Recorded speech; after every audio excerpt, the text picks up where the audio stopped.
ESPN's production of the WNBA All Star Game is available in high definition on ABC HD, presented by Sharp Atlas. Linda Cohen, Nancy Lieberman coming to you live from the Verizon Center in Washington, D.C., site of the WNBA All Star Game, where the stars get to shine from both conferences. Now it is time to get you ready to rock and send it down to our public address announcer, Kevin Heilbronner. Ladies and gentlemen, it's time to meet the teams. First, the Western Conference All-Stars. The head coach from the Sacramento Monarchs, Jimmy Busen. The assistant coaches are Tom Abetamarco, Monique Ambers, and Steve Schumann. The athletic trainer from the Sacramento Monarchs, Jill Jackson. Representing the Western Conference, unable to attend due to injury, the top vote getter for the Seattle Storm, Sue Bird. Not playing due to injury for the Sacramento Monarchs, Rebecca Brunson. And her sixth All-Star appearance from the Los Angeles Sparks, center Taj McWilliams-Franklin. Making her second All-Star appearance from the Minnesota Lynx, guard Simone Augustus. Making her second All-Star appearance from the Phoenix Mercury, guard Cappie Pondexter. Making her second All-Star appearance from the Phoenix Mercury, forward Penny Taylor. Making her first All-Star appearance from the Sacramento Monarchs, guard Carol Lawson. Making her second All-Star appearance from the San Antonio Silver Stars, forward Sophia Young. Direct your attention to the All-Star stage. Let's meet the starting lineup for the Western Conference All-Stars. With her sixth All-Star appearance from the Houston Comets, forward Tina Thompson. Her seventh appearance as an All-Star from the Seattle Storm, forward Lauren Jackson. Seven-time All-Star from the Sacramento Monarchs, center Yolanda Griffith. Four-time All-Star from the San Antonio Silver Stars, guard Becky Hammond. Appearing in her third All-Star game from the Phoenix Mercury, guard Diana Taurasi. Ladies and gentlemen, the Western Conference All-Stars.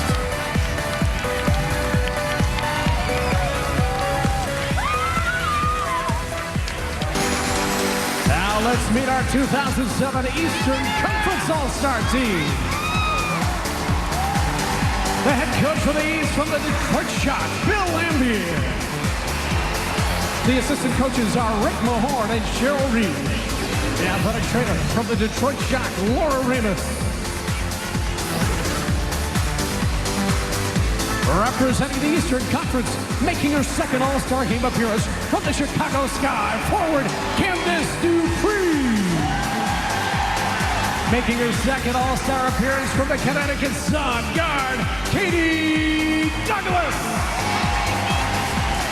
And her first All-Star appearance from the Connecticut Sun, forward Asia Jones. And her second All-Star game from the Indiana Fever, center Tammy Sutton-Brown. Appearing in her third All-Star game from the Washington Mystics, guard Elena Beard. Making her second All-Star appearance from the Washington Mystics, forward Denisha Milton-Jones. And now let's go back to the stage. Here are the starters for the Eastern Conference All-Star team. Five-time All-Star from the Indiana Fever, forward Tamika Catching. Four-time All-Star from the Detroit Shock, forward Cheryl Ford. First-time All-Star from the Detroit Shock center, Kara Braxton. Making her first All-Star appearance from the Indiana Fever guard, Anna DeForge. And making her fourth All-Star appearance from the Detroit Shock guard, Deanna Nolan. Ladies and gentlemen, your Eastern Conference All-Star. One more round of applause for your 2007 WNBA All-Stars.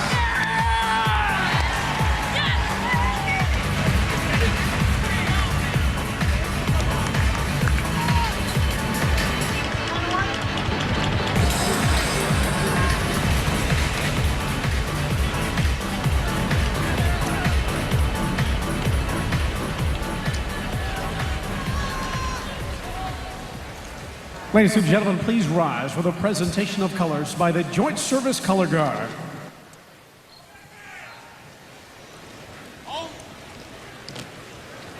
Here to sing our national anthem representing the United States Navy Band, Petty Officer Casey Elliott.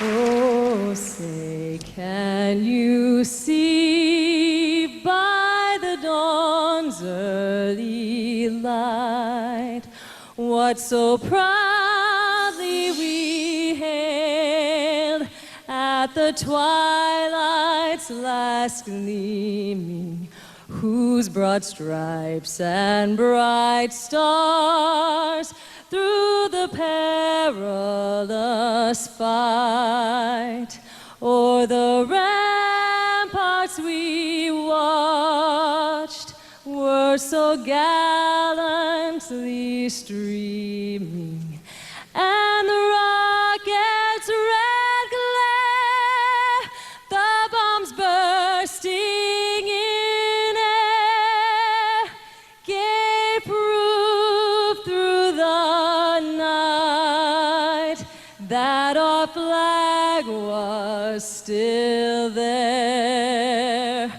Oh, say does that star-spangled banner yet wave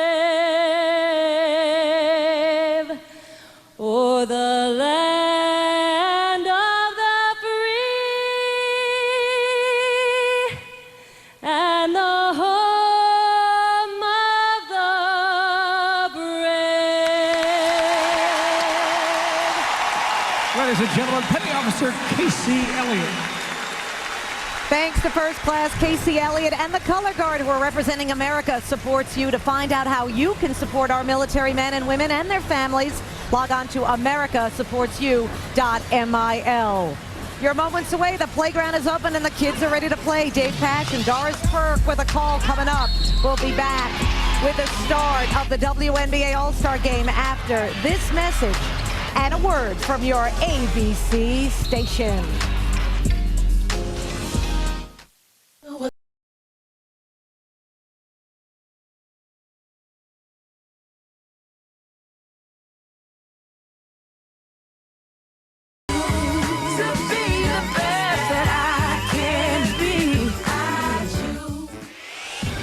And welcome inside the Verizon Center in the nation's capital for the 2007 WNBA All Star Game, presented by Discover Card, featuring the best women's basketball players in the world on one floor.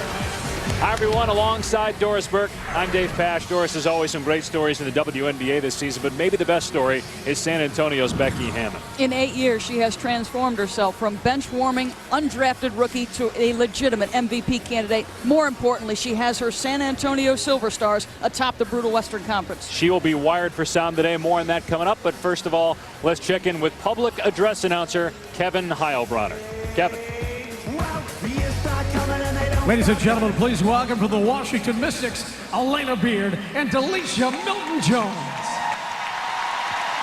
How you doing out there? What's up, DC? Can we hear you?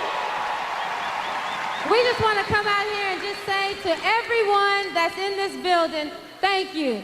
Thank you for all your love and your support. We really appreciate it. And I want to see everybody that's here today here on Wednesday. We have a game. Thank you.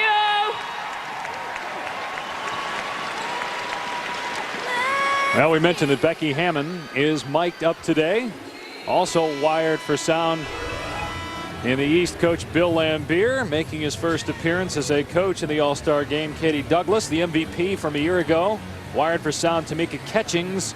Those are the three on the east side, and Hammond on the west, joined by Diana Taurasi, who promises to attempt to dunk in the first half. That didn't go too well last year when she tried it. We'll see this year. And Jenny Busek also making her first appearance in the All-Star Game. She's the first to coach in an All-Star Game as a rookie coach, period.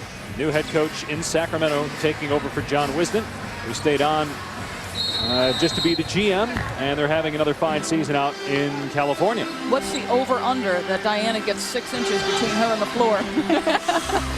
You said that, not me.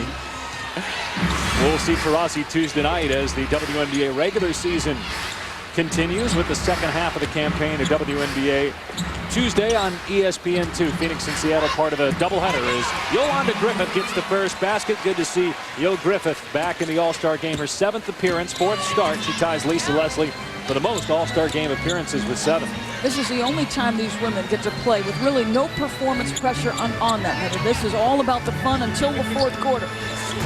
Anna DeForge missing. And also these players, as Braxton gets the basket, most of them, if not all of them, play overseas. So unlike most of the other sports in America, these athletes are going year-round. So you're right, this is really the only downtime, so to speak, they have. As Taurasi connects from 2-point line. She's 5th in the WNBA in scoring this season. Well, she is a player who a lot of players yesterday when we interviewed them talked about her and Lauren Jackson as the 2 best players in the world. And they get to play together today. Taurasi and Lauren Jackson, both named starters, voted in by the fans. Here's Jackson, a terrific 3-point shooter. She shoots 41% on the season from behind the arc. Right on cue. They were teammates over in Russia. There is a connection between them. Here's Deanna Nolan. Has one of the best looking jump shots in the game. Really rises off the floor. And here is Becky Hammond, now a member of San Antonio's Silver Stars, traded by the New York Liberty during the draft. And a lot of people weren't sure how she would not only respond to that, but respond to a major knee injury last year. But she's had an MVP type season, 3rd in the league in scoring. You know that commercial where Dwayne Wade gets knocked down 8 times and he gets up 9? That's Becky Hammond. That is a kid who took some shots as a rookie but persevered and became a star. It's her 4th WNBA All Star Game. She missed 2 others because of injury, including last year in New York. And Hammond turns it over there. Here comes Nolan for the East squad. A nice dish to Braxton, who shows what she can do out in transition. Well, Bill Lambier would love to see a lot of that from Kara Braxton as the second half of the season approaches. Look, he's been smiling over there, Coach Lambier. I think he agrees with you. He's saying, where's that been the first half of the season? Kara has been in and out of the lineup, bench at times, as Tina Thompson drains in about a 23-footer. We could talk about Diana and Lauren, but when Tina's focused, she is among the best players in the world. A very difficult check from that range. Cheryl Ford, another member of Bill Lambier's shot with the banker. Her father, Karl Malone, played in plenty All-Star games and almost 2 decades in the NBA with the Utah Jazz. West has not missed from the field, 4 out of 4. Taurasi to Jackson, and rebounded by Tamika Catchings. 9 boards per game during the regular season for Catchings, another MVP candidate this year. Griffith with the steal, 2-on-1, maybe a chance for Taurasi to go for the dunk. She'll take the layup. Nice dish by Hammond, the league leader in assists.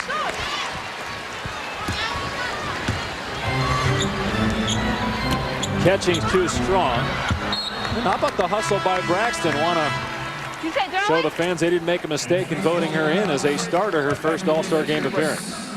She'll be the first to sub out. I'm sure it's a tough situation. She is, as by her numbers, not really an all-star, but a player who the fans, as they should, have a vote in who is and isn't playing today. Fans voted in 3 members of the Shock as starters. Now, Bill Lambier, in picking his subs, is not allowed to pick anyone on his own team. Otherwise, he likely would have taken Katie Smith among the snubs from the Eastern Conference. Griffith, no, and Tammy Sutton-Brown, a member of the Indiana Fever, who have the league's best record at the halfway point, 15-4. Nice shot by Ford. She's got 2 baskets. Now that's a team and a coach. Detroit with Cheryl Ford getting healthy, hopefully in the second half. That bone bruise, they would like to take that best record away from Indiana.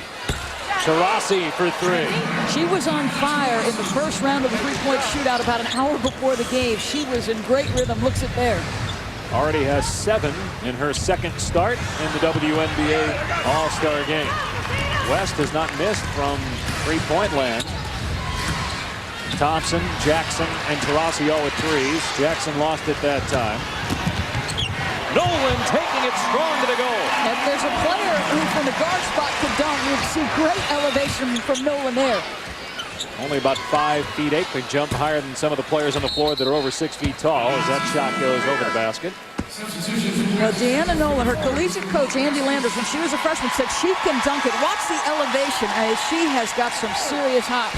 Do you think she's the best athlete, pure athlete in the WNBA? There's no question in my mind she's the best athlete. If you talk to Rick Mahorn, he'll tell you, Bill and he talk a lot about the fact that if you were to put a baseball glove on her, she'd be great. Whatever sport she chose to play, Deanna Nolan was going to be a star. And there's Nolan again. Beautiful move. It just didn't go down.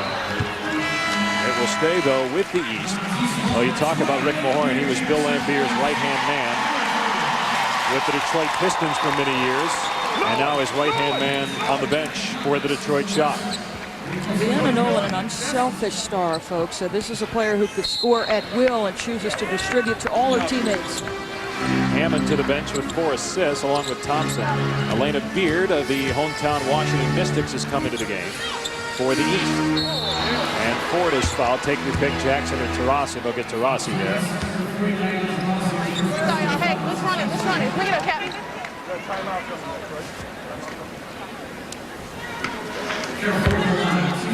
3 players wired for sound. I'm not used to seeing Diana Taurasi this quiet. She's one of them.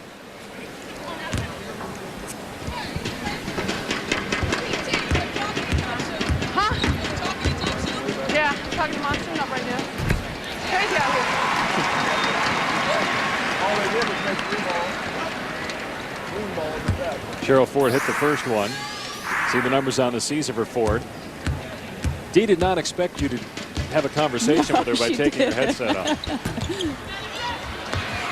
And Catchings with the rebound.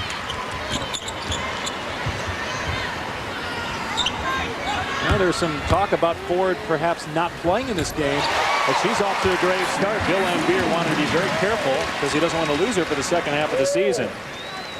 He'd like to see more of that. That's a bone bruise that she's got on her left knee, which I think could have an impact on their season, clearly, because they are not as good without her. Yeah, keep gunning, Lauren Jackson. Keep gunning. Here's Catchings, beautiful move in lane. Finds Ford, too strong with it. It will stay with the East. Diana Taurasi, not talking, but showing what she can do with the J. She's got 7 already for the West. Hi, I'm Diana Taurasi. I'm Lauren Jackson. Hi, I'm Becky Hammond And you're watching the WNBA All Star Game WNBA All Star Game on ABC. on ABC.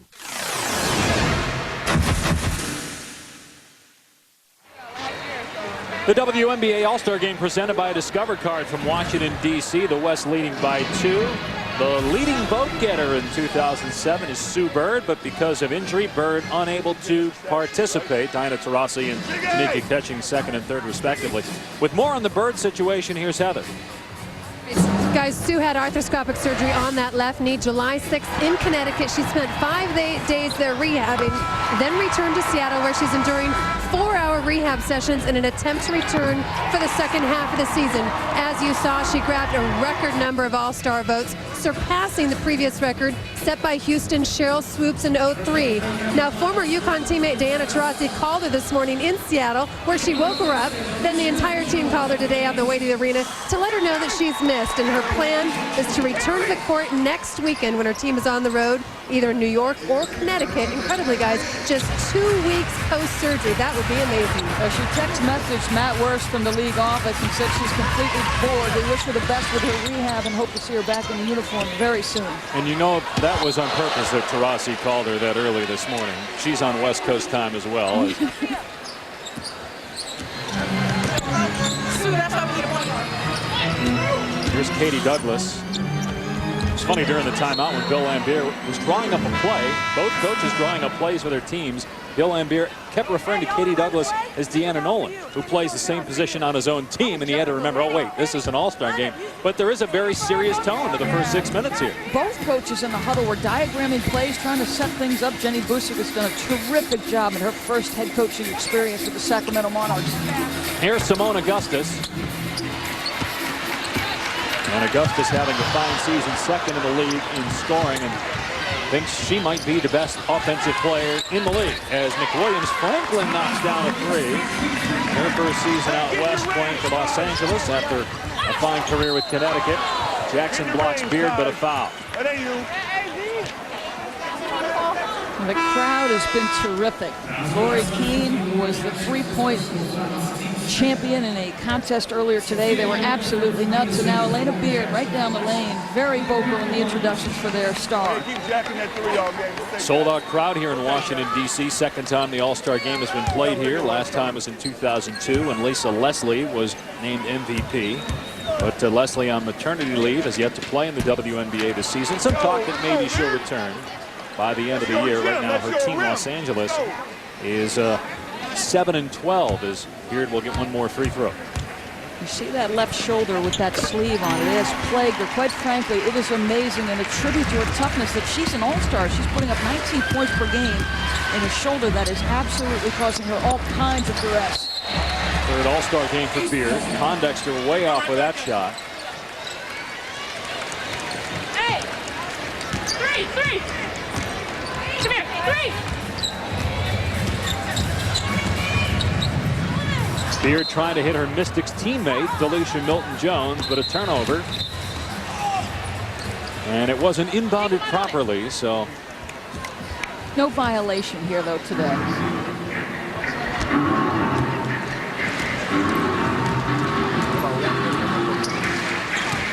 Here's Kathy Pondexter, grew up in Chicago as a huge Michael Jordan fan. That's why she wears number 23. Sophia Young barely unpacking her bags after coming in for the injured Rebecca Brunson, a late replacement.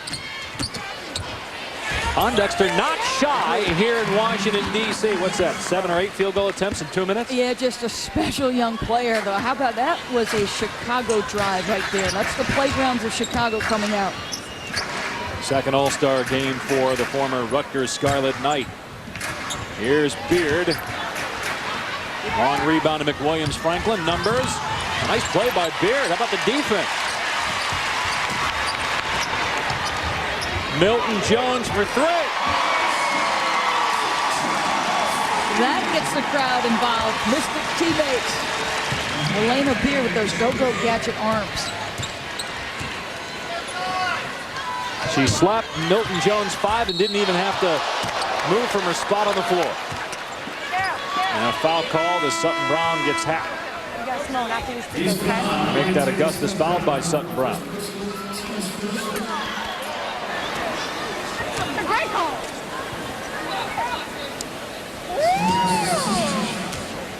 From the Minnesota Lynx, Simone Augustus at the line. 22 points per game for the WNBA Rookie of the Year last season. Sky's the limit with Simone Augustus. She's the most soft-spoken individual probably in the league. And you're right, yesterday we talked to her and we asked about 8 players who the best player in the league was. And she smiled and she wanted to say herself. And when we asked her who the best offensive player was, she said herself, I think she's probably the only player who, because of her humble nature, could pull that off and not seem arrogant.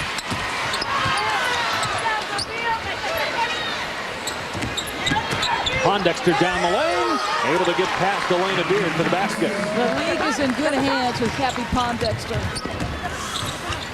There's really a lot of good young players. 4 rookies last year in the WNBA All Star Game as Asia Jones gets the basket. No rooks this year, but a lot of good youth in this league. Then you have players like Asia Jones, who in her 6th season finally playing in her first All-Star game. Really, first time she's been a starter. And coming off the bench for Connecticut the last several years, but with McWilliams-Franklin now in L.A., getting a chance to start and earning a berth in the All-Star game, and makes a good defensive play there. Yeah, tribute to Asia Jones' perseverance. She's always had the ability. Elena Beard, beautiful move to the goal. Little slip and slide. Good read, good feel by Elena Beard. Pondexter again taking it to the hole. McWilliams-Franklin way off, but after there's Penny Taylor. Can't get the bounce. And then Sophia Young gives Pondexter an opportunity and a three. Wow, she is not shy. 7 points, 3 out of 4. Seems like she's taking more shots than that, but shooting 75%. Elects to give it up to her Phoenix Mercury teammate Penny Taylor. Young blocked by Asia Jones. And Milton-Jones cleared. A little floater by Asia Jones. How about that? A big smile on her face. She was not going to shoot it. Bill Lambier perplexed. And hoping he doesn't see that in the playoffs if Detroit plays Connecticut. Maybe the best rivalry in the WNBA. Came down to those two teams last year in the conference finals. Detroit won and then beat Sacramento in 5 games as Bill Lambier collected his second WNBA championship. 12 seconds to go in the period. Here's Taylor for 3. Penny Taylor smokes it through. 37% in the season for her in her second All-Star game. Steal by Young, won't get a shot off. Well, the West hit 6 threes in that opening quarter. A lot of offense as we expected. Taurasi had 7 points. And the WNBA All-Star Game presented by Discover Card will continue after.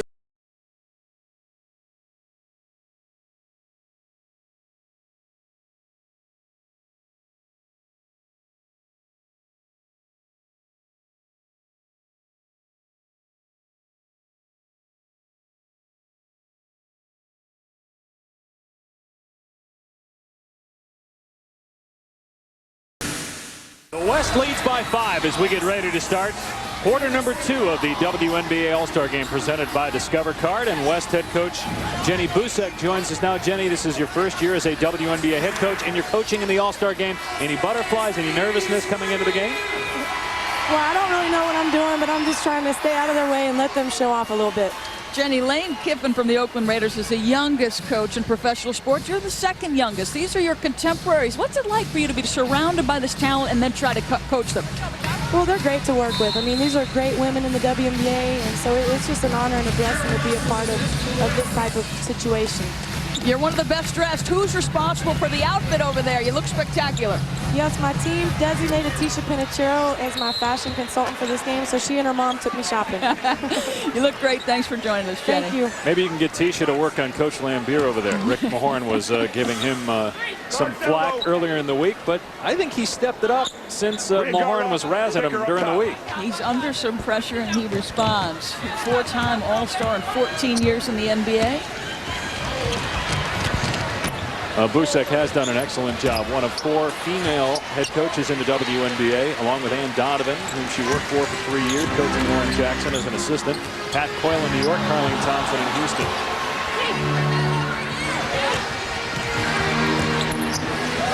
Here's Becky Hammond for 3. And rebounded by 4.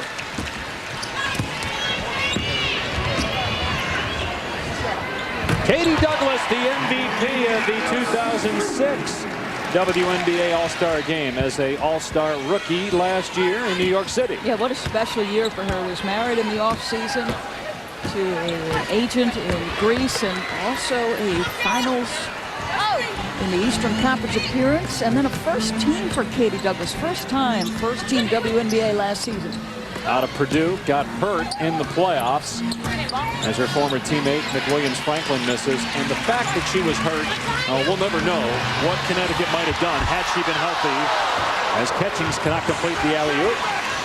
And we talked about Katie Douglas getting married. Carol Lawson, who just made that pass to Taurasi, just got engaged this week. Tina Thompson engaging from three-point land, her second triple.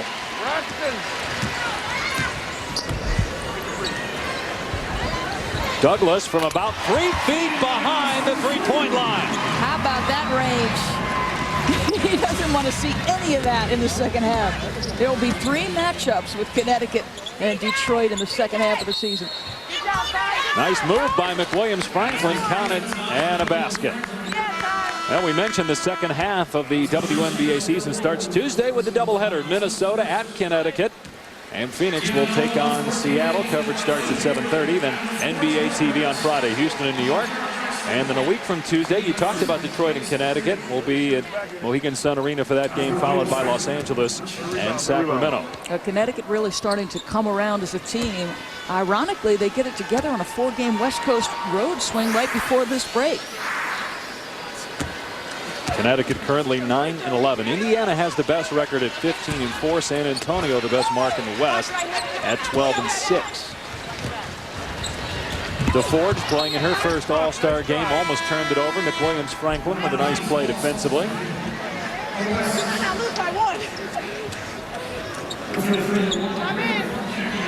Yolanda Griffith will check in and replace Taj.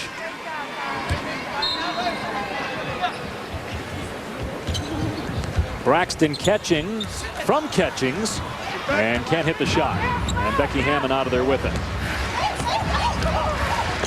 Hammond just the second player to be voted as a starter in both the East and the West. The other, Dawn Staley, who is now retired, but still coaching the Temple Owls, as Anna Taurasi now with 10 points, gets her second three. She's yet to miss a shot. I'm telling you, she was feeling great in that three-point shooting contest. She lost it in the final round to Lori Kane, but she looked terrific.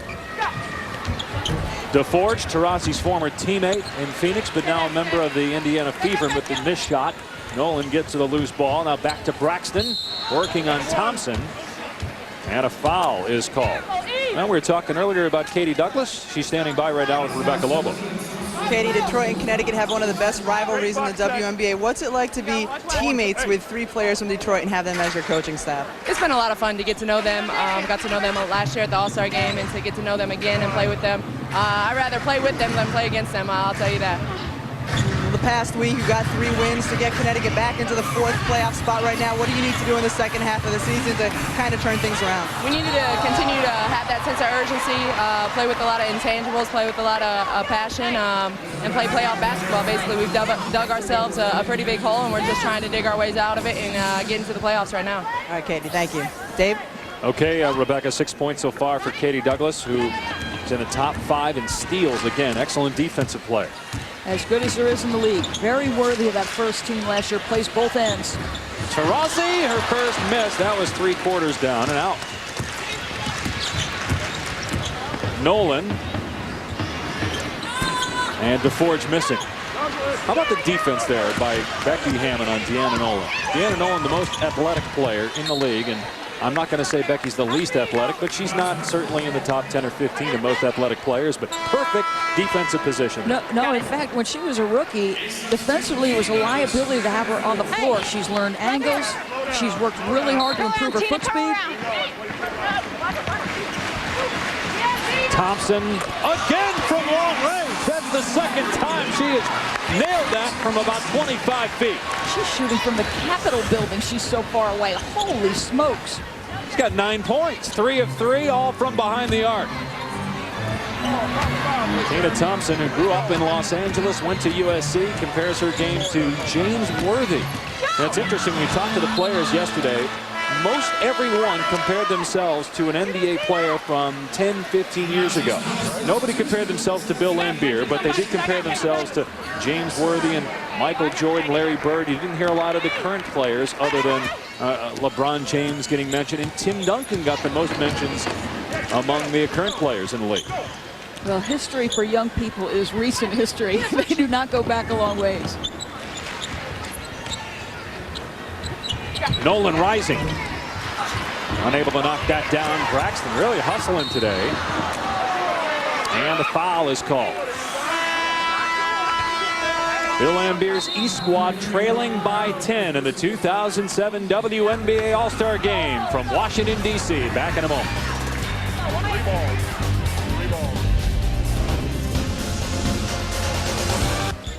There's Elena Beard, who went to Duke. 3rd All-Star game for the Mystic Guard. 6th in the league in scoring. at the halfway point of the 2007 season. Has to come in incredibly early, Elena Beard, in order to get that shoulder loose enough to play. She is in several hours before practice or game time. Amazing what these women will put themselves through to get ready. Katie Douglas at the foul line. That ends an 8-0 run. Lauren, you got it out. Tina, get to this corner right here. Yeah, break.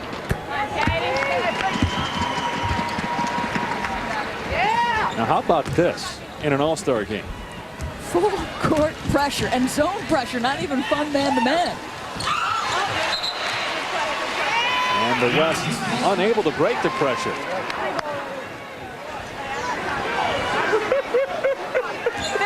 Stupid turnover. Lambier and Becky Hammond exchanging some pleasantries there as Lambier put on the full court press. That's 9 straight misses now for the East, but only down 8.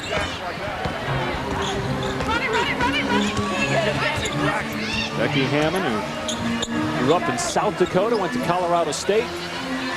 To Thompson, now Jackson for 3, money. That was diagrammed from the sideline. First look was Tina, second was Lauren. These coaches are coaching. You wonder if it's because they play year-round that it's just hard for them to let their hair down, so to speak. Although Cheryl Ford doing it there after she nails one from the outside. That was a three-point shot. That's her first, I think, in her career. Yep. Leads the league in rebounding and 13 points per game on the season. Beautiful move by Tina Thompson. When she is healthy, even though she's up there in age, she's one of only 6 players to play in every WNBA season. She's still terrific. Nice shot by Deanna Nolan. Go ahead, give her one, yo, give her one.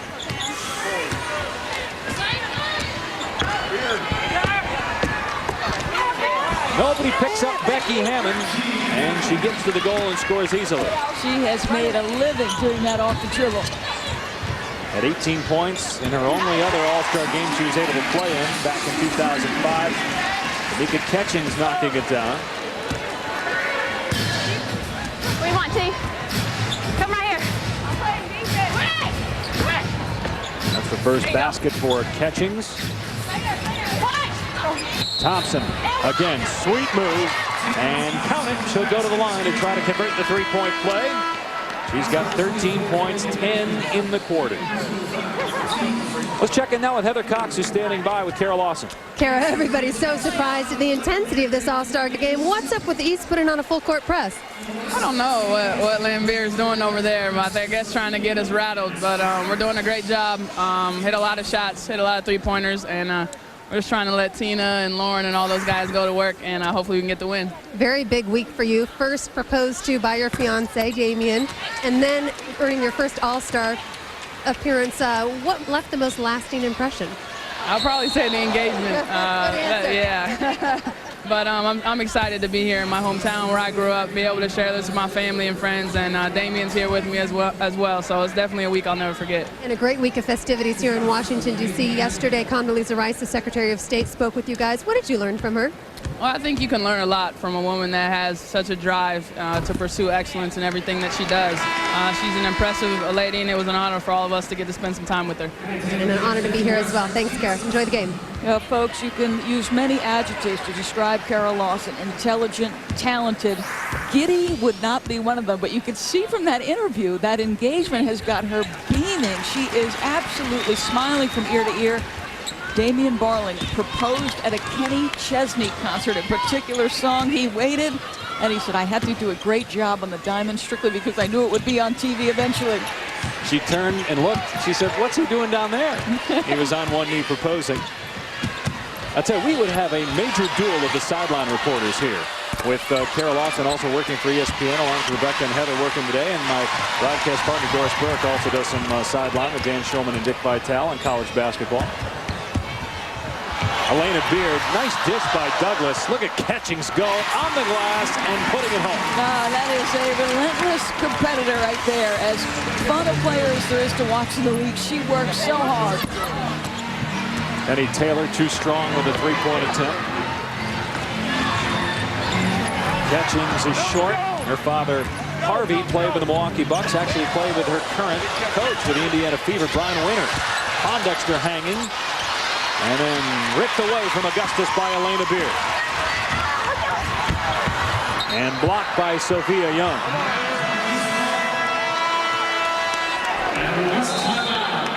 Timeout on the floor. West 48, East 43. Cheryl Ford with 10 points to lead the way for the East, down by a handful. Hi, I'm Katie Douglas. I'm Elena Beard. I'm Deanna Nolan. You're watching the WNBA All Star Game from the WNBA All Star Game on ABC. On ABC.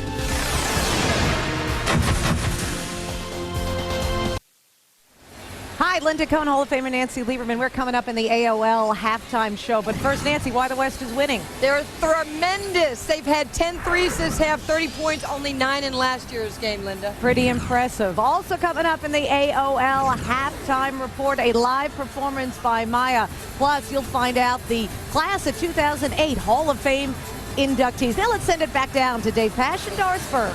All right, guys, I know Lieberman, a former point guard in the Hall of Fame, appreciates the great passing we've seen so far here, and a very serious 2007 WNBA All-Star Game presented by Discover Card. Nancy was ahead of her time in terms of her skill level. She was so special. Here's Augustus on the drop. Oh, great block by Elena Beard. Ahead to Katie Douglas. And Douglas with the easy two. Elena Beard played a little defense in the All-Star Game. And Douglas D'ing up on Simone Augustus. 1 on 3 and a foul. The go-go gadget arms helps you defensively. Little block, but the strong hand by Elena Beard. Wisely gets her head up, but Katie Douglas streaking down. Nice play. What a great smile on Elena Beard. So talented. 17 points per game on the season for, I make that 19 points per game for Elena Beard. 2 steals per game. Shoots the 3 very well. Unfortunately, her team struggling at 7-12, but under Tree Rollins, the new head coach taking over for Richie Adubato earlier in the season, they're starting to turn things around, playing around 500 since he took over. Oh, Penny Taylor blocked by Sutton-Brown, but Sutton-Brown called for the foul. And maybe that's good for the East because the West is over 6 at the free throw line. This looked like it was a pretty good block right there, folks. And even Eric Bruton, the official who called the foul, has a smile on his face.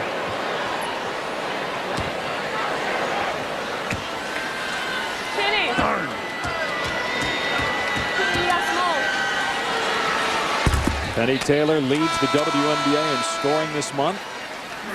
Second All-Star game for the Australian, who has played with Lauren Jackson going back about 12, 13 years ago. Yeah, she said they played together since they were 14 when we asked her. Yeah, same.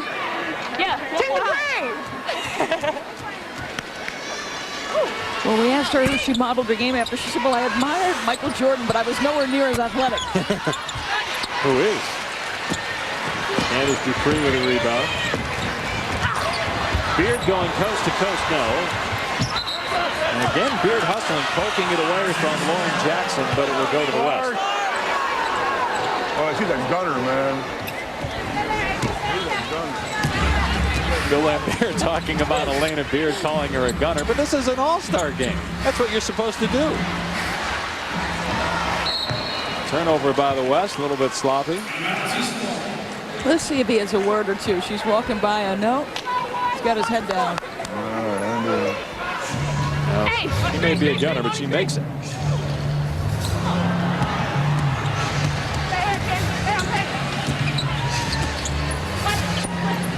Here's Carol Lawson, late addition with the injury to Sue Bird, as Heather Cox told you earlier. Pondexter looked like she maybe slipped a little bit. Oh, nice put back by Augustus. So smart, and she is silky smooth.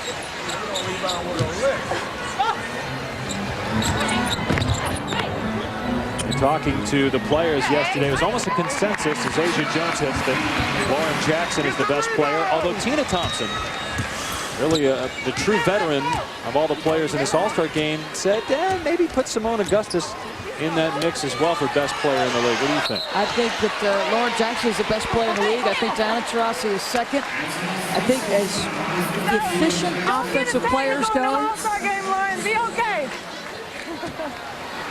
Simone Augustus would be right there. And she's just getting started with her excellent career out of LSU. Nice pass and finish.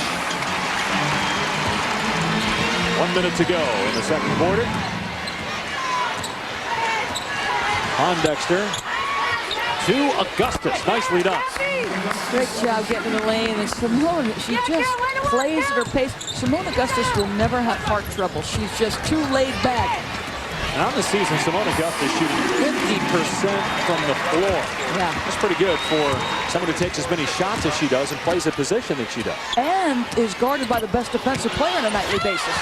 Minnesota, not a great team. In fact, they got the worst record in the league, so everyone knows that she is the focal point going into game.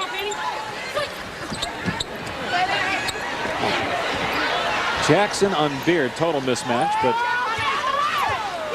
instead a pass to Augustus for a three. And Delisha Milton-Jones with a rebound. Bill Lambier wanting one shot. Not going to happen in the All-Star game. Dupree showing her range. Comparisons to Tim Duncan. Candace Dupree, a young superstar. That ties the game at 53. 17-7 run by the East. 3 seconds remaining in the half. Here's Kara Lawson, DC native, unable to hit the shot, and we are even at 53 after one half here in Washington, D.C. Well, if you thought it was serious here in the first half, with things knotted up at 53, the second half should be intriguing. Here's Heather Cox with Tina Thompson. Tina, 13 points in the first half, shooting threes, but you should get 4 points for the long range. How'd you get that range in the first half? Well, I mean, I knew that if I got any closer, I probably wouldn't have gotten it off because they were waiting for me at the three-point line. So I just took a couple steps behind the NBA three. It's my range. Very impressive. We're certainly getting a sense of intensity from the All-Star game that we maybe don't typically get. How much is there a sense of pride in winning this thing? Well, I mean, I think we were a little disappointed last year. We didn't come out. We were totally just way too loose last year, whatever. And the East came out and they played a good game and they played well. And I'm like, you're here to win the game. That's what it's all about. So, I mean, I'm here to win. We're going to play hard all the way to the end, and hopefully we'll have good results. All right, we'll let you get to it. And speaking of the East, let's go over to Rebecca and Cheryl Ford. Thanks, Heather. Cheryl, there were questions coming into this game whether you would even play your leading scorer for the East. Why were you able to have so much success in that first half? Just coming out and playing with confidence and just playing relaxed and having fun. In college, 0 for 7 from the three-point line. Never took one in the WNBA. You're going to start lobbying Bill Lambier to make that a part of your offensive arsenal? Yeah, just a little bit, though. I'm not too comfortable out there, but hey, I made one today, so maybe he'll start letting me do it. All right, you look pretty comfortable. Thanks so much, Cheryl. Dave? All right, Rebecca, 10 points for Ford. Tina Thompson at 13, 5 of 5 from the field. 53-53 at the half. Stay tuned for the AOL halftime show and a performance by Maya right after these messages.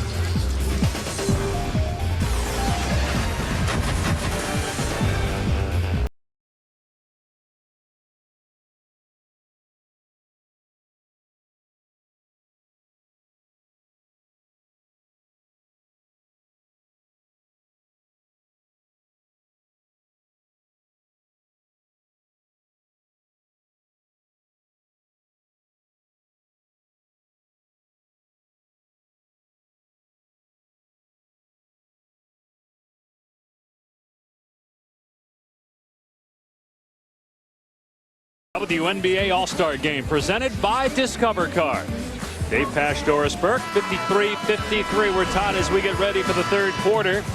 Well, Houston Comets star Tina Thompson is the only member who played in the first All-Star game, played in the first WNBA season, who is a starter today. And she right now is a front runner for MVP. Doris, she's 5 of 5, 13 points. Well, a record-tying 7th appearance in the All-Star game. And this is a player who has said in the paper recently that this may be her last appearance in an All-Star game. She's got a very young son, Dylan.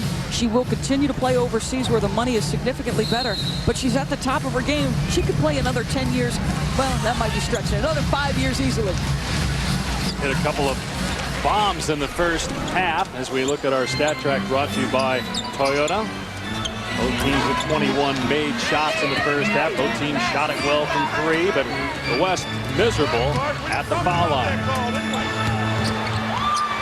10 points for Ford, 10 points for Katie Douglas to lead the East. Taurasi had 10 for the West, and again Thompson the leading scorer with 13 points.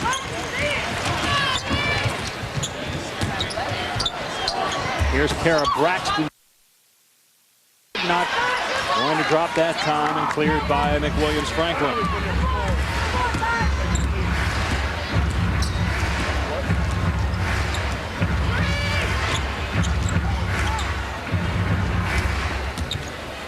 Thompson off that time, her first miss of the game. They're clearly looking to get her going here in the second half, though. That was a design play. One of only 6 players to play in all 11 WNBA seasons. Talking about Tina Thompson, along with Cheryl Swoops, Mwati Mabika, Wendy Palmer, Tamika Dixon, and Vicki Johnson.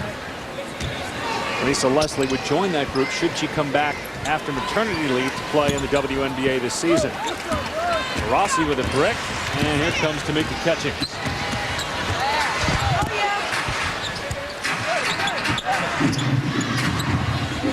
Nolan, nice move on the baseline.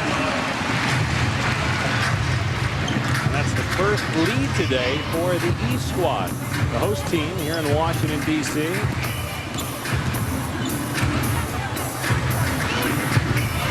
McWilliams-Franklin off the mark. And Catchings again.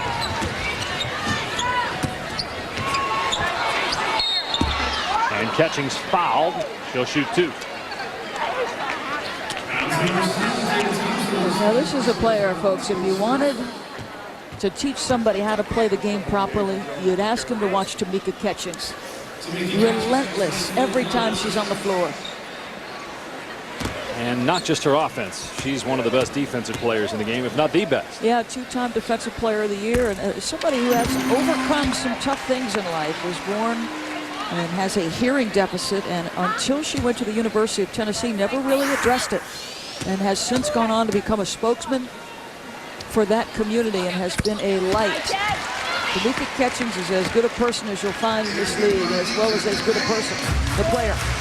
Her father, Harvey, played in the NBA, played in the Milwaukee Bucks, was a teammate of Brian Winters, who's now the head coach of Tamika Catchings' WNBA team, the Indiana Fever, and probably the front runner for Coach of the Year. Indiana with the best record in the league as Lauren Jackson strokes through another 3.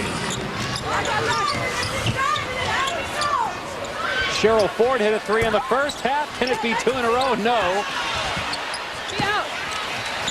Cheryl knows that this is the only time she can shoot a 3, and Bill Lambier will not yell at her. She's not going to miss the opportunity to have that chance. Rebecca Lobo said, will you ask Coach Lambier to allow it more often? How about Kara Braxton just flying in there and clobbering Taj McWilliams-Franklin.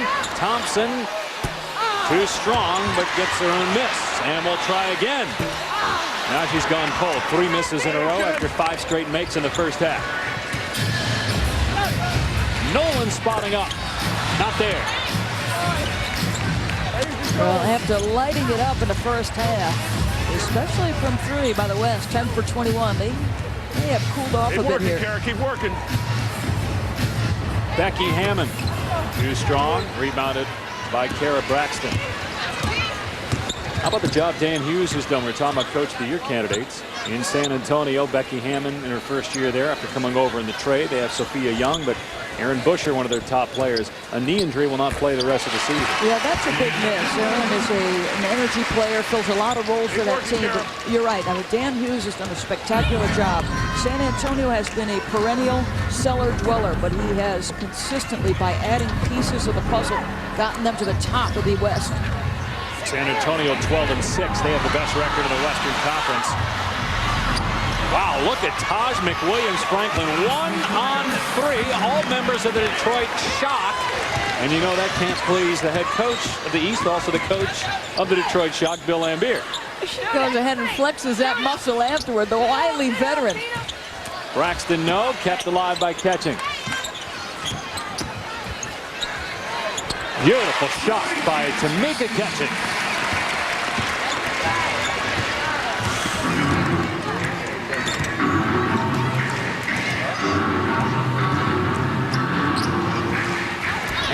three way off. Ford out to Nolan.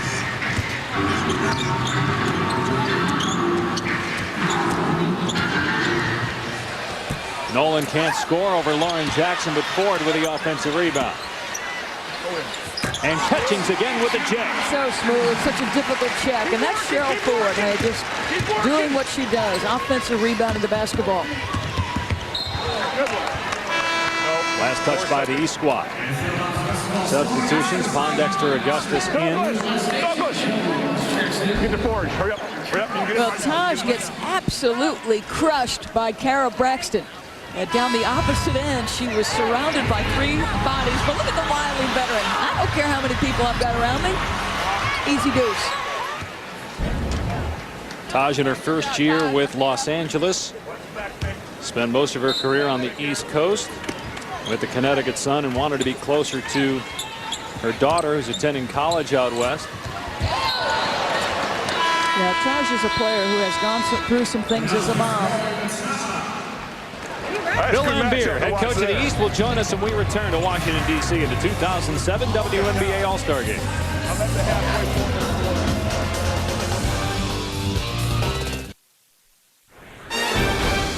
The WNBA All Star Game presented by Discover Card on ABC. Brought to you by Sprite with Lyman. Thank you and obey.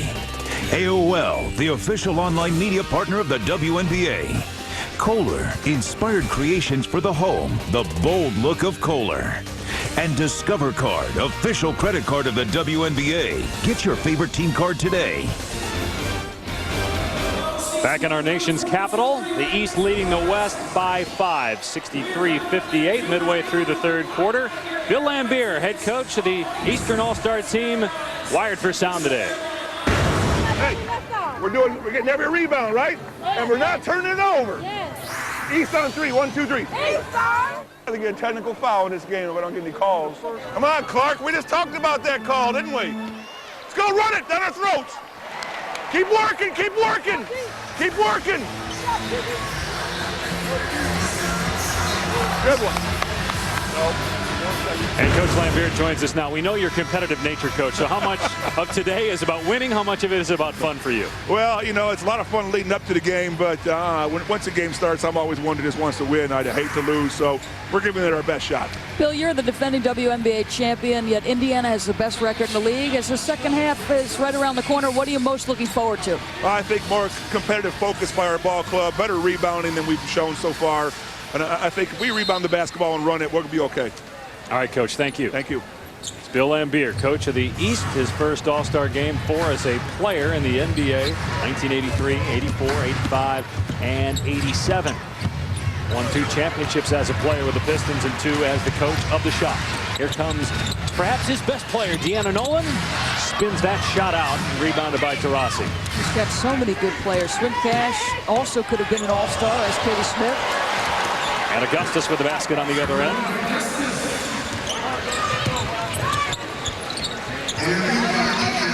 Here's Milton-Jones playing for the hometown Washington Mystics.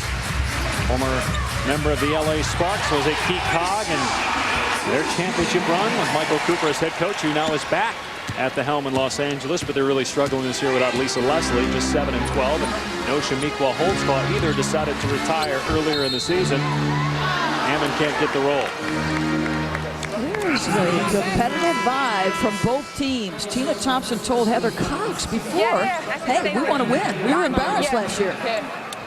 Let's check in with Heather right now. Well, speaking of that intensity, Bill Lambier's competitive nature is legendary, and we've seen a bit of it today. In fact, the West still a little bit hot about the press that Bill Lambier put on out of a timeout in the first half. In fact, West assistant coach Tommy Abetamarco came up to me at half saying, you can't run a zone press in an All-Star game. Go ask Bill what he's thinking. So, of course, I asked Tommy, what are you going to do to retaliate? And he said, we're going to beat Bill Lambier. He didn't say we're going to beat the East. We're going to beat Lambier. So watch this West team cranking up a notch because they're not letting it go, guys. Well, you watch Bill Lambier coach. A lot of what he does is, of course, he wants to win, but there's also part of it in he likes to be hated. He likes the other team, the fans, the coaches, not to like him. And he's won. He's won 2 championships as a player. He and the rest of the bad boys, that's kind of how they did their their deal when they were playing and as a coach of the shot. I mean, he had everybody against them last year, and look what they did. They're down 2-1 to Sacramento. Everybody thinks they're done in the finals. They come back, win that game, and then win game 5. There's a lot of ways to skin a cat, and he is competitive, and I think the thing that you have to admire is how much his Detroit shot reflects him in terms of his personality. They're smart, they're tough, and they play hard. And it's that us against the world mentality that works for his players as well. Rebecca Lobo has more as Katie Douglas gets the basket. Rebecca. Guys, not that the players look like they need more incentive, but Bill was telling me before the game, when he played in 4 All-Star games, one of the big incentives was the winning team got a bigger bonus. He said the players were talking about that all weekend long. He would like to see that here in the WNBA. Right now, all participants, no matter whether they win or lose, get $2,500. He'd like to see that change. I think it's a good philosophy, Rebecca. Certainly something on the line to motivate them perhaps a little bit more. They're small out there, right? They're not better than us.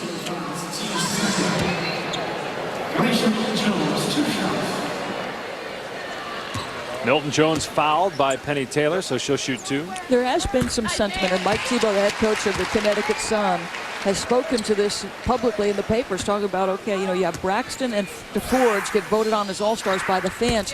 Perhaps you split the vote. 1/3 peer evaluation. Let the players have an input on who is selected. 1/3 head coaches, and then 1/3 fans. And there's no question you got a player like Lori Moore in New York who's had a great season, and maybe if the other players are voting, she might be here, and maybe somebody else wouldn't. Well, New York is squarely in 3rd place in the East, 10-9. They've done a spectacular job with a lot of new faces. The only team without representation. But I think they split votes. Crayveld could have been a candidate. Thorne early on could have been a candidate. Cappy Pondexter gets to the loose ball, but stepped out of bounds. Work together. Hey!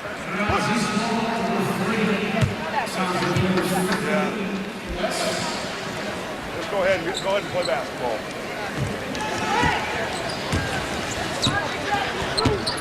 Elena Beard of the Mystics back on her home floor and promptly drills a 3 to make it a 10-point East lead. It's largest, and then Beard with a nice defensive play on the other end. Silky smooth. This worked so hard to get her 3-point shooting attack. This is a player who off the bounce in college was special, but hard work, and look what happened. So smooth, so confident. Her and Diana Taurasi, the senior season for each player at Duke and Connecticut, respectively. That was a great year in women's college basketball, watching those two play. Well, it's a little like watching Morrison and Reddick go at it in men's college basketball. Good comparison. Pondexter an open 3. She struggled with that shot this year, shooting under 30%. And a foul is called as Asia Jones gets the rebound. Give me some rebounds. Let's go. We're not leaking out, right? We're not leaking out. We're getting rebounds.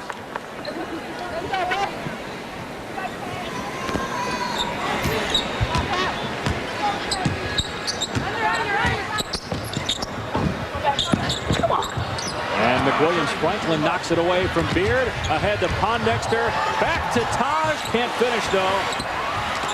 Neither can Sophia Young. Ends up in Katie Douglas's hand.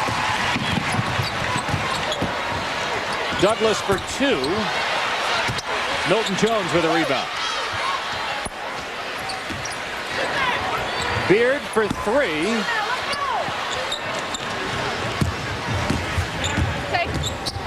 Pondexter with a pull-up.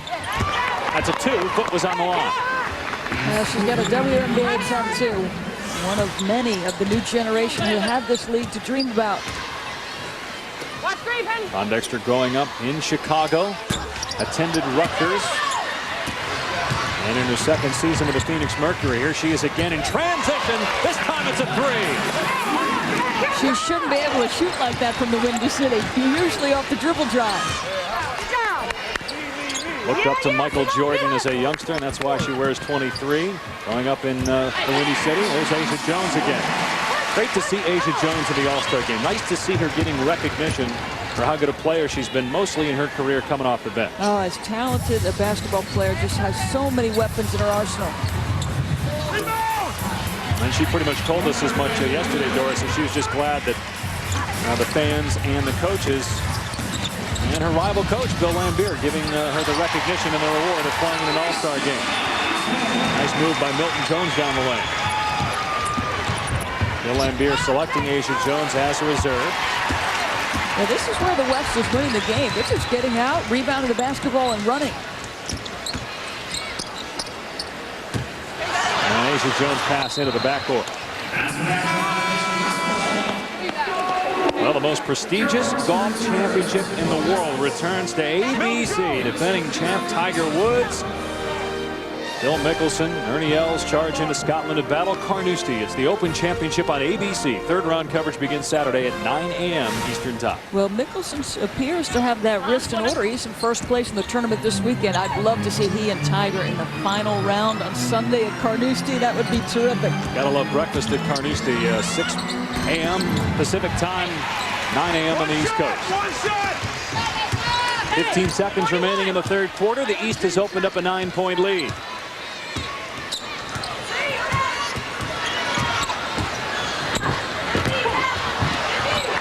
3 seconds left. Milton-Jones gets it away and hits it as the buzzer sounds.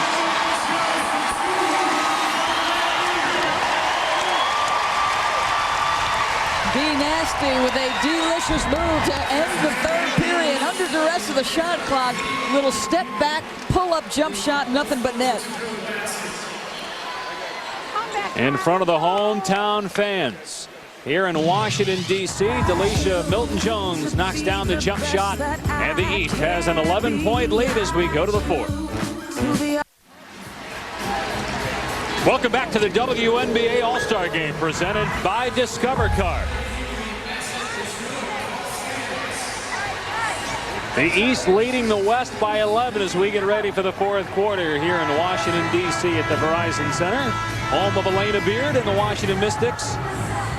Beard's Mystics currently in last in the East. Indiana not only #1 in the East, but the best record overall in the WNBA. Some key offseason acquisitions. Tammy Sutton-Brown gives them a big body up front to compete with the Detroit Shock. And the Western Conference standings, we've talked about this already. Becky Hammond, an MVP caliber performance. I think it's probably down to Catchings, Lauren Jackson, and Hammond through the first half, and sitting squarely in first place. Los Angeles, Houston, and Minnesota on the outside looking in as top 4 teams in each conference make the playoffs. Well, you wonder about Lauren Jackson and how long Sue Bird has to be out. Now, the surgery a few days back, and she was supposed to be out about 2 weeks. How quickly can she reacclimate and get herself comfortable with that knee? Seattle will be on ESPN2 as part of WNBA Tuesday as we kick off the second half of the season. It'll be Connecticut, Minnesota, followed by Seattle at Phoenix. Lawson is off with that shot. Asia Jones the rebound. Out to Elena Beard. Beard with a pull-up. Boy, is she talented. Yeah, she's starting to feel it a little bit. Starting to percolate, Elena Beard, offensively. 8 for Beard in the game. Here's Lawson trying to get it inside to McWilliams-Franklin. Kara Lawson, who got engaged this week. Congratulations to Kara and Damian Barling. And Lawson, a late replacement, getting to play in her hometown as Lauren Jackson drains a 3. And look at this. Kara Lawson extending pressure. There's a little bit more energy coming from the West, understanding they were down 11 to start the period. Jackson with 12, all threes. Milton-Jones can't counter, and here comes Taurasi. Taurasi with a pull-up 3, and Elena Beard the rebound.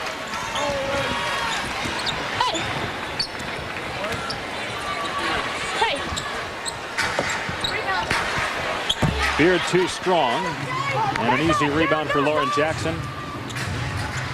Jenny Busek, her first season not only as the Sacramento head coach, but obviously coaching in an all-star game. Nice move, Sophia Young, and she draws a foul. Oh, pretty pass by Diana Taurasi. There may be some question about who's the best player, but the best passer, one of the best, is Diana Taurasi.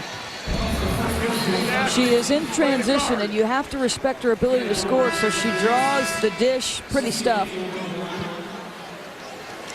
Becky Hammond right now leads the WNBA in assists. Sue Bird is second, but for a player who's required to score as much as Diana does, her 4 assists are impressive. 4.5 per game for Taurasi to go along with 19 points per game. There's Becky Hammond, who's currently on the bench right now. And you'd have to think, Doris, Diana Taurasi is sick of losing it. this rate, Phoenix will make the playoffs, but Taurasi won 3 national championships in college at UConn. Yeah, she puts it on herself. She said, it's about my maturity as a player. I'm not going to get better physically. I'm not going to change my skills. It's about maturity and leadership. There's some talented players around her, including Cappie Pondexter and Penny Taylor, who are playing in this game. D'Angelo Smith has proven to be a very good acquisition. Yeah, there was a trade for the first overall pick in the draft. Turned out to be Lindsey Harding, who's out for the year with an ACL, but Ann Myers now running the personnel in Phoenix. And congratulations to Ann Myers, who along with Bill Russell and Dean Smith, the only Americans inducted into the first ever FIBA Hall of Fame class. It'll be in Spain. But tell you what, as a basketball player or anybody involved with basketball, if your name stands next to Bill Russell and Dean Smith, you feel pretty good. Here's Dupree with the turnaround on Lauren Jackson. Talk about a young talent that was under the radar coming out of Temple. Well, folks, if anybody watched the NBA Finals, the comparison to Tim Duncan, that was a move you could see him make. That little baby hook over the left shoulder. Wow. Candace has a twin sister, Crystal, who lives in Orlando, doesn't play basketball, actually as a model.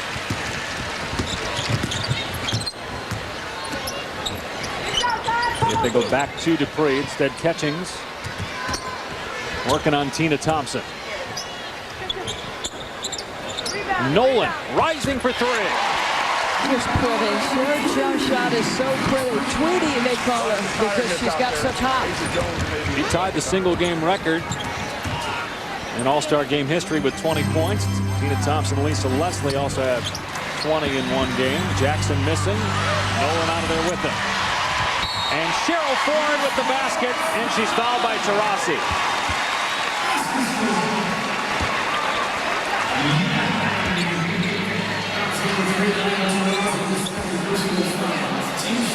Transition for the East. Missed shot opportunities. How about the handle by Deanna Nolan? And it gets to her teammate Cheryl Ford. Yeah, she can take a hit. Look at the frame on Cheryl Ford, how strong her shoulders are. Now, when we asked her yesterday who she models her game after in terms of NBA players, then she said, well, most people compare her to her father, Karl Malone, and you can definitely see that comparison play out on the floor. Well, you can see the resemblance in their faces. It's amazing how much she looks like her dad. McWilliams-Franklin, and she'll go to the line. Time now to check in with Heather Cox and Becky Hammond. Heather. I'm joined by Becky, and Becky, you went from an undrafted player to really an MVP candidate this year, an All-Star. Fair to say you're living the dream? Oh, absolutely. You know, just trying to make the most of my opportunities and just try to come back better each year, and that's been my focus from day one. And after a rocky offseason in which you were switched from New York to San Antonio, you've really led the San Antonio team to hopefully a playoff berth. How much pressure do you feel to single-handedly get it done? I don't feel any pressure single-handedly. I mean, we're a great team, and I think they proved that when I went down for a few games. They stepped up and went 3-0, and that was an awesome thing to watch. And we're a lot more than a one-dimensional team, and we got a lot of depth, and that's what makes us, I think, a strong playoff team. Becky, we wish you luck in the second half of the season. All right, Heather. Becky, growing up in South Dakota, went to Colorado State, not highly recruited, and nobody, when she went to New York Liberty camp as a rookie, thought she'd make the team. No, she's absolutely right. As you see her progression, career average is just 11, but in the last 3 or 4 years, her numbers have gone up significantly. Coming off a knee injury, changing teams in her home base in New York City to do what she's done. And with that team overall, it's incredible. Over and back. Jackson couldn't save it, and Hammond will come back in for the West squad. And with more on Becky Hammond, here's her former teammate, Rebecca Lobo. Well, guys, I was in the Liberty training camp that first year when Becky came in, and to be quite honest with you, the veterans were stunned when she made the team. Every day in practice, she was physically getting beaten up by Teresa Weatherspoon and Vicki Johnson.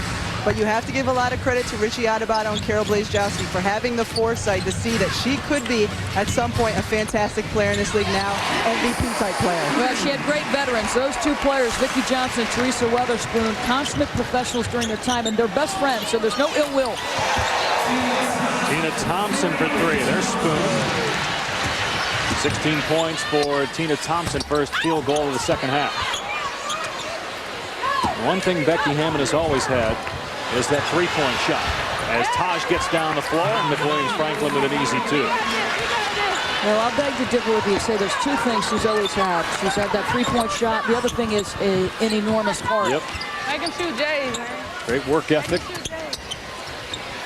Deanna Nolan. Not there from three-point land. Dupree trying to save it. Well, the other thing Hammond's always had is she's an excellent passer, knows when to take it to the goal and when to make the pass. That time maybe got too deep. Get a good shot. Huh? Come on, Rep. Selva West is really putting a push. They're trying to get back in this basketball game. We heard what Tom Abeda-Marco told Heather and Rebecca earlier. They want to beat not only the East, they want to beat Bill Lambier. 9-point lead, though, for Lambier's East squad midway through the fourth.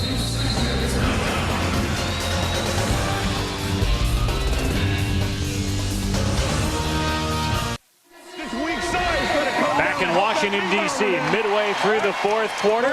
Time now to go inside the game, presented by AOL.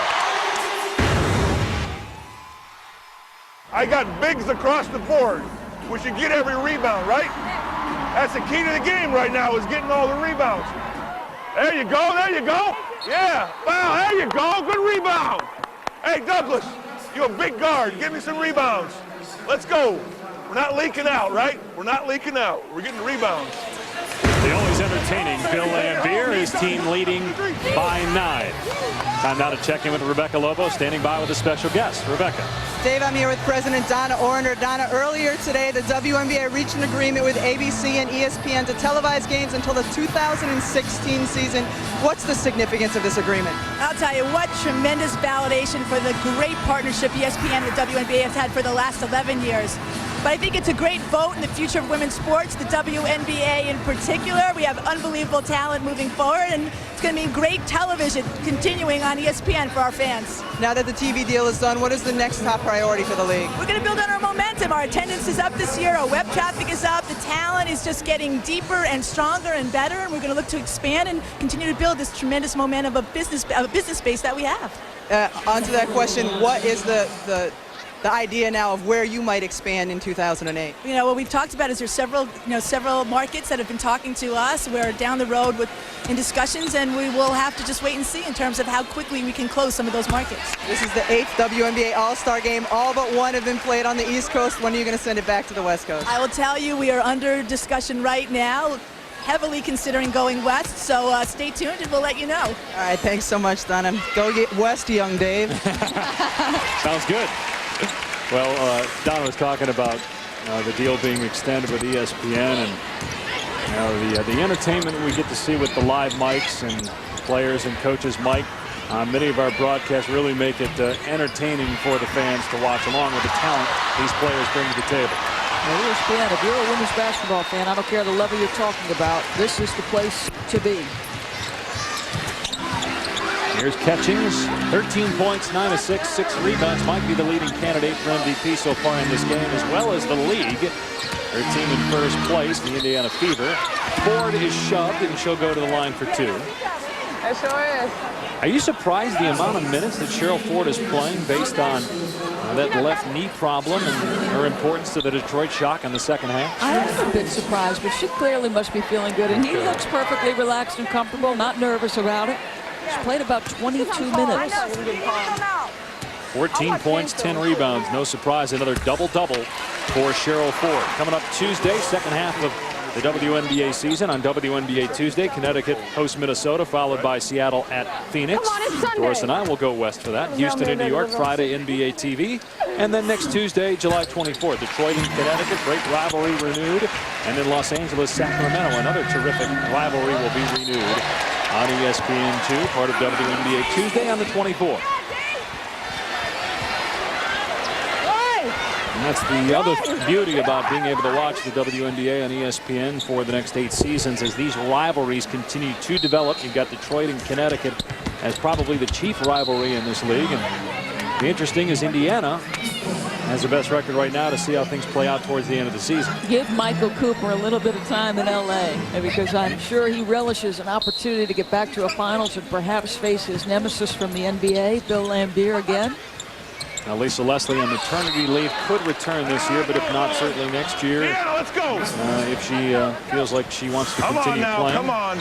She'll come to a team that has some good young players. Marta Fernandez having a fine year, even though LA 5 games under 500. Taurasi, nice pass by Hammond, and a foul.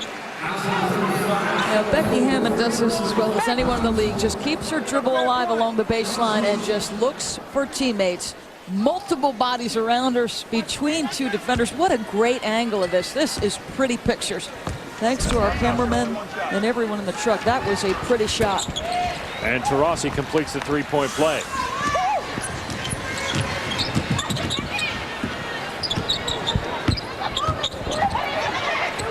Hammond gets tangled up with the always physical Delisha Milton-Jones, and Hammond with a little shove, and Taurasi getting in there and being physical, and the shot clock not working. And there's the hard foul on Milton-Jones. Doesn't matter, it's an all-star game. You referred to her nickname D Nasty earlier. That was well illustrated there. She's got such a high-pitched voice, such a sweetheart off the floor. Hammond got clobbered. That looked like what Rebecca was talking about back in 1999 when Hammond was in training camp with the Liberty, and as she was saying, just got beat up literally during practice. Just such a physical play under Richie Atabata. According to Becky Hammond, Teresa Weatherspoon and Vicki Johnson took turns seeing who could hit her hardest. Spoon, a great player, one of the best passers, lead guards in history of the WNBA. Yeah, 2-time Defensive Player of the Year, Teresa Weatherspoon. And hit maybe the signature shot in the history of this league in the finals. And she was playing for New York against Houston in Game 2. Send that to a Game 3. Eventually the Comets won, but everybody recalls that great half-court shot. Houston was about to celebrate. Confetti coming down. They thought it was over. Well, you recall the shot. You recall Tina Thompson's face. She was stunned.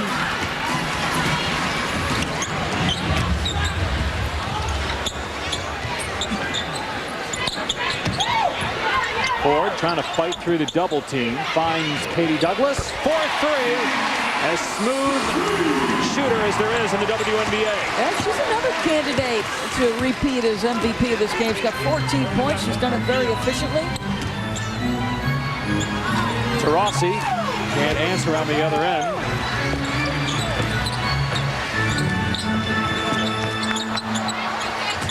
Put Douglas at the Milton-Jones, a little hook, won't fall. Taurasi crashing.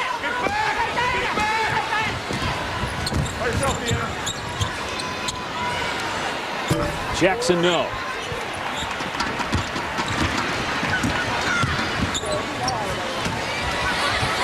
Milton-Jones, oh, great block by Lauren Jackson, who leads the WNBA in blocks.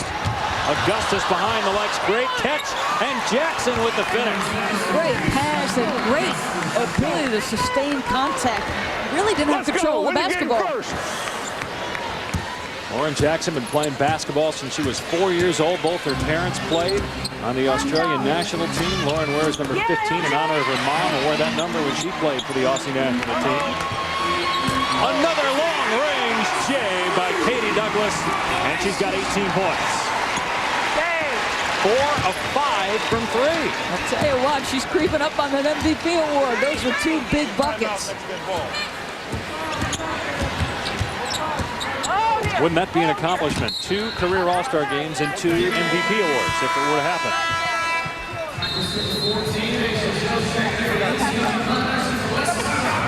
Seen some great offensive execution on both ends of the floor.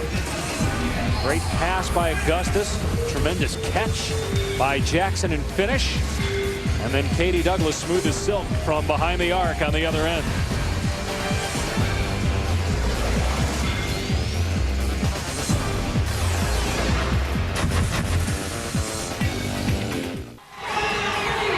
Welcome back to the WNBA All Star Game presented by Discover Car at the Verizon Center here in Washington, D.C. The East leading the West with 2 minutes to go, 99-87.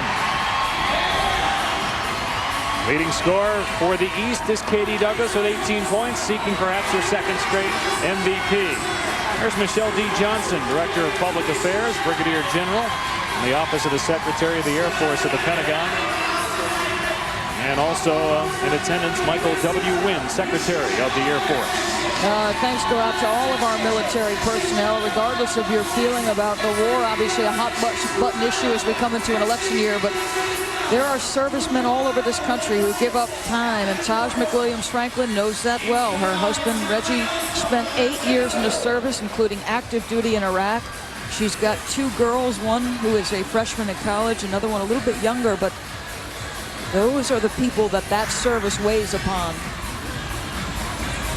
Talked about Douglas as an MVP candidate for this game. Cheryl Ford, a double-double. Tamika Catchings, a double-double and 6 assists, although Catchings just 4 of 13 from the field. Becky Hammond trying to keep the West alive and pulls her team within 9. 9 points for Hammond in the game. Catchings from Ford. Nicely done. Well, a lot of great game. This is a tough vote for MVP.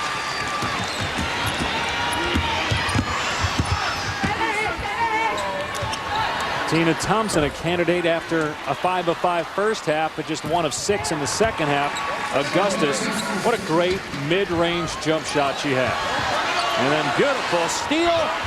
And Penny Taylor can't finish, though. Oh, misses, and Chippy would have put a little pressure on. Doris, has this been the most serious you've seen in terms of the players and the coaches in your years covering the WNBA All Star Game? It's not even close, you know. And we wondered about the West. Would they be complacent because they were 6-1 in this game? Thompson, another rainbow triple. 2 possessions. And full court pressure by the West. And the East turns it over. Now, Tina Thompson showed some serious range in the first half, and she's getting a little bit of a money call from Diana Taurasi. If you're in a tough spot, I'll take Tina Thompson.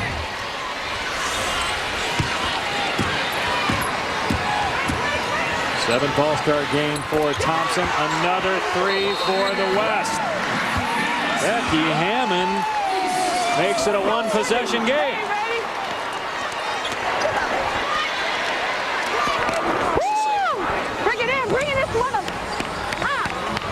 The West was 17 made threes here today. Now, they were under duress. They came out in the fourth quarter down 11. They started to fire shots. They got the lead in the first half by shooting threes, 10 for 21. They went a little bit cold, but guess what?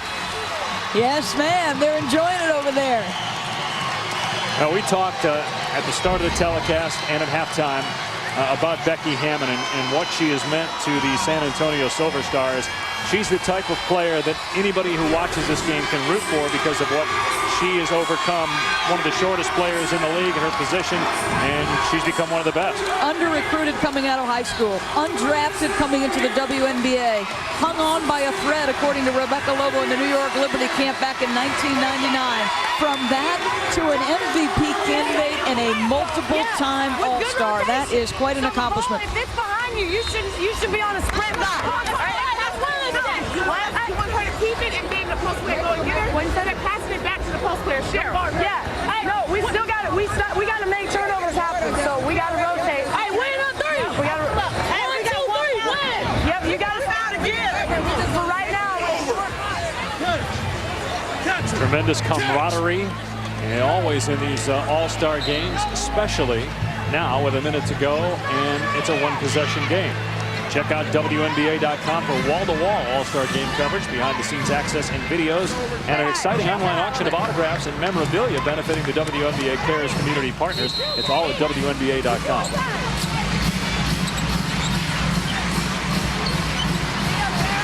Catchings guarded by Penny Taylor. Here's Anna DeForge, and the All-Star rookie hits a huge shot. That's her first field goal today. How about that? Under pressure, need a bucket, and Anna DeForge comes up big. Becky Hammond going to work again, draws the foul on Nolan. Eric, all the calls Coach, you're going to let them try to get back in the game?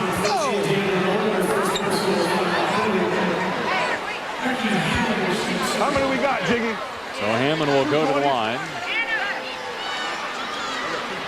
as the West has committed its 5th foul, so now in the penalty.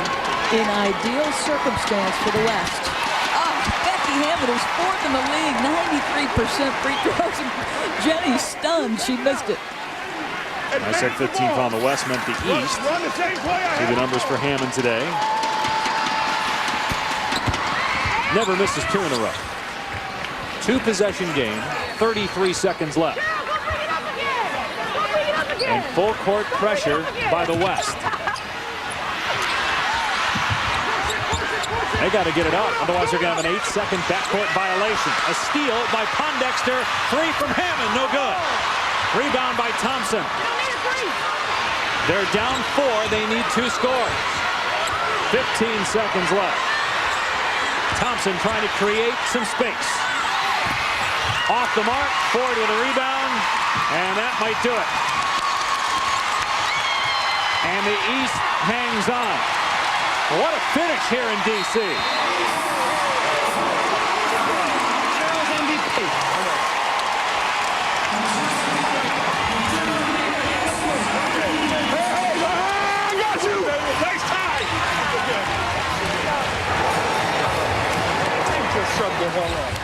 Double-double for Tamika Catchings, 15 points, 11 rebounds. Cheryl Ford, 16 points, 13 rebounds. Katie Douglas, 18 points to lead all East scorers. Who's the MVP? Tough call. There's so many great candidates. As competitive an All-Star game as we have seen. The East now with 2 wins, and the tide, maybe the balance of power shifting. The title is in the East. Detroit, the defending champion, and now back-to-back All-Star victories. Great energy on the floor and in a sold-out Verizon Center in the stands. We'll tell you who is the MVP. Coming up, 103-99. The East wins it. Bill Lambier in his first All-Star game as a head coach told us when we spoke to him during the game that part of this was having fun, but a lot of it was about winning. And he did. Katie Douglas is a big reason why. Katie, the most competitive All-Star game I've ever seen. What was the feeling in the locker room when things were tied up? I think, you know, we definitely knew that the West was going to be coming and gunning for us because of what we put together last year. So this year, you know, they gave us a good show and gave the fans a good show. So we're just happy to get that win today. The West has won 6 games, the East the last 2. Why has the tide turned? I don't know. I think the East finally got tired of losing in the All-Star game, finally started showing some pride. All right, Katie, thank you. Guys, she has to get a lot of MVP votes herself. Dave? I voted for her. I think based on what she did in the second half, she's deserving of winning her 2nd straight MVP award. But we'll find out. Double-double for Catchings, double-double for Ford as well. We'll have that for you when we return to D.C. after this.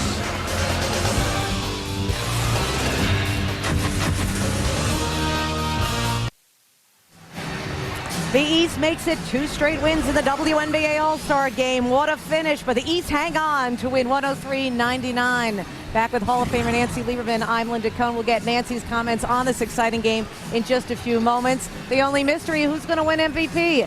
Now, let's send it back down to the court and bring in Kevin Heilbronner to find out that answer. Now. Gentlemen, please direct your attention to the center court and welcome from ABC, Heather Cox. Thank you so much. I am now joined by Donna Orender, the president of the WNBA, as well as Mark Hosbein, senior vice president from Discover Card, for the presentation of the 2007 WNBA All-Star MVP. Ladies and gentlemen, Donna Orender. Thank you, Heather. What a game, what a great group of fans you are. I want to thank Discover Card in particular. They're a great partner all year long, and for this game being our presenting partner, thank you so much. Now, what an outstanding performance today by all of these WNBA players, but one in particular. 16 points, 13 rebounds for Cheryl Ford of the Detroit Shock. The WNBA and Discover Card is proud to present you with the 2007 WNBA All-Star Most Valuable Player Award.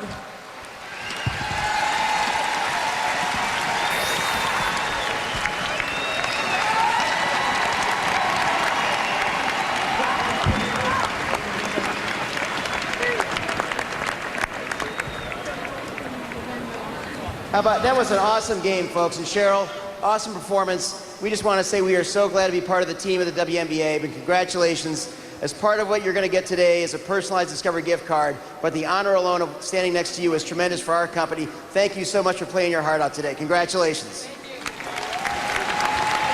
Yeah, thank you. Congratulations. Cheryl, congratulations on the award. Now, back-to-back victories for the East All-Stars after going winless in 6 tries. What does this win say about the state of basketball in the East?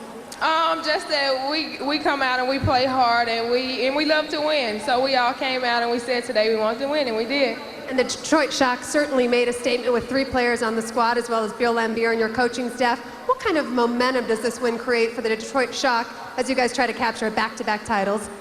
Just to know that we have a lot of fans behind us, and I want to thank them for voting us all in as starters, and that we're going to go out and try to have a great second half of the season. Cheryl, you become the first player to be Rookie of the Year as well as WNBA All Star MVP. What does that say about the consistency of your game? I mean, I guess it's okay, but I have help from my teammates and coaching staff, so I'm just going to give all credit to them and my mom that stands behind me 100%. Well, we'll give you some of the credit as well, Cheryl. Congratulations, Cheryl Ford, your All-Star MVP. Congratulations to Cheryl Ford, the color bold move of the game, supplied by who else? Cheryl Ford, Nancy. She was absolutely amazing. You know what she can do on the right side of the basket. She has gotten so comfortable offensively. She shows a variety of moves there against Lauren Jack. Ooh, she's adding the outside game like her dad, Carmelone. She's improved the left. You knew she was a rebounding machine. That's what I love about Cheryl Ford. Every year that she has been in this league, she has taken her game to another level. She is now an offensive force for Bill Lambier. 5 and 9 from the field with Cheryl Ford, but another superstar, this one on the Western Conference team, none other than Tina Thompson, and she's with our Rebecca Lobo. Well, Linda, if West had won the game, Tina Thompson would have been the MVP, the only original player in the WNBA playing in this game. How has the game changed as you've seen this influx of young players come in? Oh, man, I think it's so much more exciting. I mean, if you just saw the level of talent and the things that these girls are doing out here now, it's like unbelievable. I mean, the crossover, behind the back, I mean, it's great showmanship, and we didn't have that before. I mean, the basketball was still awesome, but the showmanship now is just over the top, and it's good. It's fun to watch. Your 2-year-old son Dylan right behind you. Doris Burke was saying during the game you could play at least 5 more years. He needs to get a little bit older to remember Mama playing. How much longer do you think you're going to play?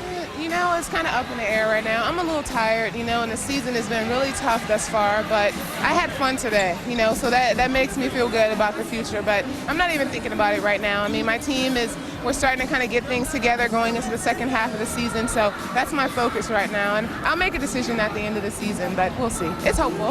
A tough start for the Houston Comets this season. Tamika Dixon coming and bringing a lot to the team. What are your chances of turning the things around and getting into the playoffs this season? I think they're so good. I mean, Tamika, she's a veteran guard, and she came out in unbelievable shape. I mean, she looks like, you know, young Tamika at the University of Kansas, and she came in and made an impact right away, so we're really excited about that. But we're maturing as a team. We were really young in the beginning, but we're growing up kind of in the process, so I'm definitely hopeful, and things are looking good. All right, Tina, thank you so much. Linda? Rebecca, thanks, and Tina Thompson, thanks for the time. Tina Thompson, of course, one of 4 moms who played in this WNBA All Star Game. And I'll tell you, the more we saw it, the more we watched. We were talking about it during the break. These ladies played hard, and it was, let's face it was supposed to be for fun, but we can tell they wanted to win. Yeah, it was for fun until Cheryl Ford decided she wanted to get what her daddy got. He won 2 All-Star MVPs. She got her first, and it got competitive, as we had mentioned, at the end of the game with the 3-pointers, and Katie Douglas again was absolutely incredible. Yeah, it's amazing. Just 2 All-Star games she's been in, and she's almost taken home 2 MVPs, because you know she was right there in the running with Cheryl Ford. Now, you know, let's look ahead, you know, second half of the season, shall we? Nancy, what are you most looking forward to? Well, I think for me it's important in the East that the teams like Connecticut and Washington reestablish themselves as playoff teams. They got off to really slow starts. For Connecticut, their defense wasn't as stellar as it's been, you know, for the last 5 or 6 years. And I have to tell you, the injury to me in San Antonio to Erin Busher is going to be a very defining moment for that. Can they withstand losing her? She was having a phenomenal season. Quickly, give me one team in the East, one in the West that might surprise us in the second half. I think the team that's going to surprise you is Washington in the second half. I think they're going to make it to the playoffs, and I think that definitely you're going to see San Antonio in the playoffs, a team that nobody thought would make it a year ago.